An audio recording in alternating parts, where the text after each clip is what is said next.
베드로가 성령의 인도하심에 따라서 로마 백부장 고넬료의 집에 갔습니다. 이 욥바에서 가이사랴까지는 50km 정도 되는 길이었습니다. 당시 하룻길이었는데 꽤 먼 길이었지만 그래도 성령님의 인도하심이 있었기 때문에 그는 그 인도하심에 순종해서 갔습니다. 베드로와 일행들은 그 하룻길을 걸어 고넬료의 집에 도착했는데요. 우리 24절 말씀 같이 보시겠습니다. 24절입니다. 시작.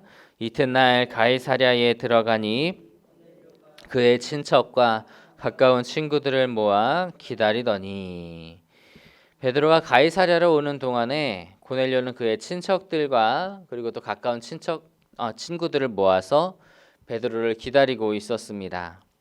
왜 고넬료는 그 친척과 친구들을 불렀을까요?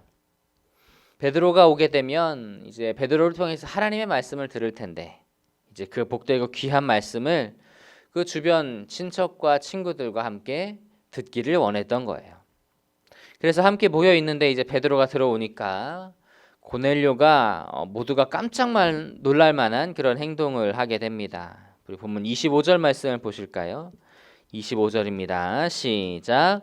마침 베드로가 들어올 때에 고넬료가 맞아 발 앞에 엎드려 절하니. 고넬료는 베드로의 발 앞에 엎드려서 절을 했습니다. 이것은 단순히 좀 과한 행동 정도 이런 게 아니라 해서는 안 될 일이었어요. 왜냐하면 고넬료는 그 로마의 장교로서 식민지 이스라엘의 지배계층에 있는 사람입니다. 그런 사람이 그 식민지 백성에게 절을 한다는 것은 질서를 깨뜨리는 일이고 또 명예를 심각하게 훼손시키는 거예요. 뭐 이제 베드로와 독대를 한다면은 그럴지 모르겠는데 독대를 하는 상황도 아니었어요. 자기 주변의 친척들과 친구들이 다 보는 자리였어요. 비밀로 할 수도 없는 것이죠. 그런데 이렇게 공개적인 자리에서 고넬료는 왜 그렇게까지 했던 것일까요? 사회적인 지위로 보면 그가 그렇게 인사를 받아야 합니다. 하지만 영적으로는 그가 그렇지 않다는 것을 잘 알고 있었어요. 고넬료는 그 자신이 하나님 앞에서 죄인에 불과하다라고 하는 것을 잘 알고 있었습니다. 그렇기 때문에 하나님의 보내심을 받은 그 베드로를 맞이를 하면서 하나님의 사자를 맞이하듯 겸손하게 절을 했던 것이죠. 고넬료의 이러한 모습은 그 예수님의 팔복 중 첫 번째 말씀처럼 그 심령이 가난한 그러한 사람이었습니다. 하나님 앞에서는 그가 결코 자신을 의롭다고 말할 수 없는 그런 부족한 존재임을 인정했던 것이에요.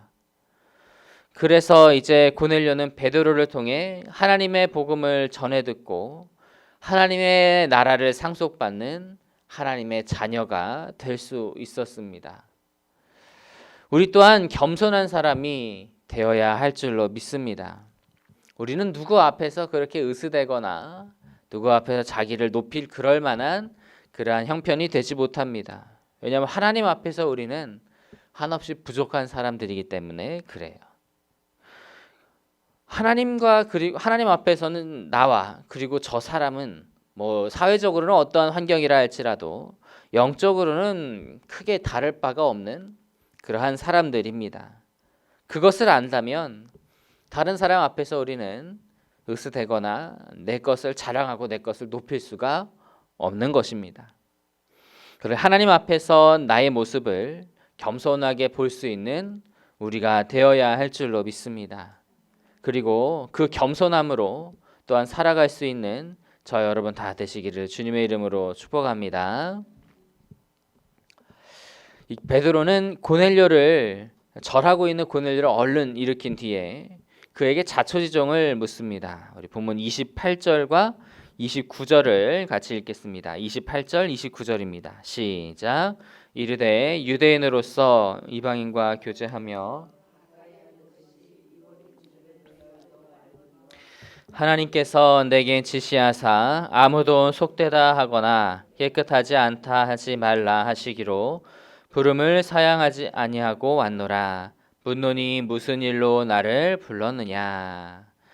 베드로는 유대인으로서 이방인과 가깝게 교제하는 것이 이제 위법이다, 불법이다라고 이야기를 합니다. 그런데 하나님께서 누구에게도 속되거나 깨끗하지 않다고 판단하지 말라고 그렇게 말씀을 하시는 것을 듣고 이 자리에까지 오게 되었다고 그렇게 이야기를 하면서 어떻게 자기를 불렀느냐고 이제 되묻습니다. 고넬료도 이제 유대인이 이방인과 상종하지 않는다는 것을 그가 지배계층에 있으니까 잘 알고 있었어요. 그러니까 일반적으로 그 유대인인 자신을 요청할 일이 없었던 거예요. 그런데 이제 특별한 일이 있으니까 이제 초청을 하게 된 것이겠죠. 그래서 어떤 경우로 자기를 초청을 했냐고 묻는 겁니다. 그래서 고넬료도 자신에게 있었던 그런 자초지종을 이야기를 합니다. 기도 중에 천사를 보았는데 그가 베드로의 위치까지 알려주면서 그를 초청하라고 했다는 거예요. 그러면서 마지막에 이렇게 그의 말을 마무리를 합니다. 우리 33절 말씀 같이 읽겠습니다. 33절 시작. 내가 곧 당신에게 사람을 보내었는데 오셨으니 잘하였나이다.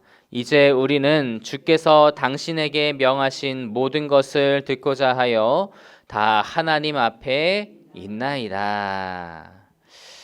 이제 고넬료는 베드로를 통해서 하나님의 말씀을 듣고자 한다고 말합니다. 이런 상황에 대해서 그는 뭐라고 표현을 하냐면 하나님 앞에 있나이다라고 그렇게 말을 하고 있어요. 이러한 것을 이제 그 신학적인 용어로 말하면 그 신전 의식이라고 말합니다.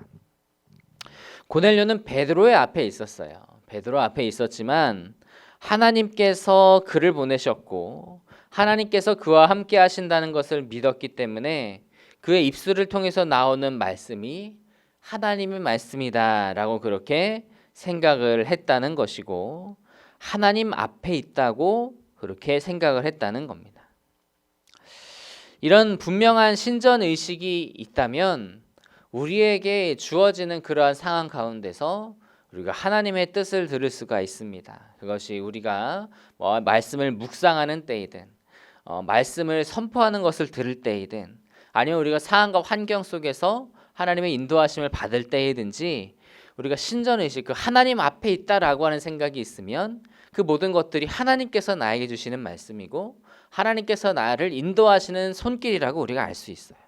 그런데 그 신전의식이 없다라고 한다면, 그 의식을 가지지 못한다면 아무리 하나님의 말씀을 듣든지 그 말씀을 묵상하든지 그 말씀을 선포되는 말씀을 듣든지 하나님의 말씀으로 받아들일 수가 없어요. 그래서 그 말씀이 나의 삶에 영향을 끼칠 수가 없게 됩니다.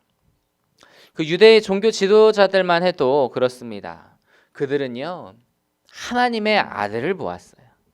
가장 하나님의 말씀을 가까이서 들은 사람들이에요. 그럼에도 불구하고 그는 하나님을 볼 수가 없었습니다. 그러니까 예수님의 그 놀라운 가르침을 직접 들었음에도 불구하고 신전 의식이 없기 때문에 그 가운데서 하나님의 말씀을 들을 수가 없었던 겁니다. 하나님은 기록된 하나님의 그 말씀을 통해 선포되어지는 말씀을 통해 또 여러 가지 상황과 환경을 통해서 우리에게 오늘도 말씀하십니다. 그때에 그것을 단순하게 아무런 생각 없이 넘기게 되면 우리는 그 삶에서 하나님께서 우리에게 말씀하시고 또 인도하시는 것을 경험할 수가 없게 될 것입니다. 하지만 그 모든 상황과 모든 것 앞에서 하나님 앞에서 하나님의 뜻이다, 하나님께서 말씀하신다라고 생각하고 받아들인다면 그것으로 하나님의 인도하심을 받고 하나님의 음성을 듣는 그러한 삶이 될 줄로 믿습니다. 그래서 우리가 그 하나님 앞에 있다라고 하는 생각을 가지고 늘 하나님의 인도하심을 받을 수 있는 저 여러분 다 되시기를 주님의 이름으로 축복합니다.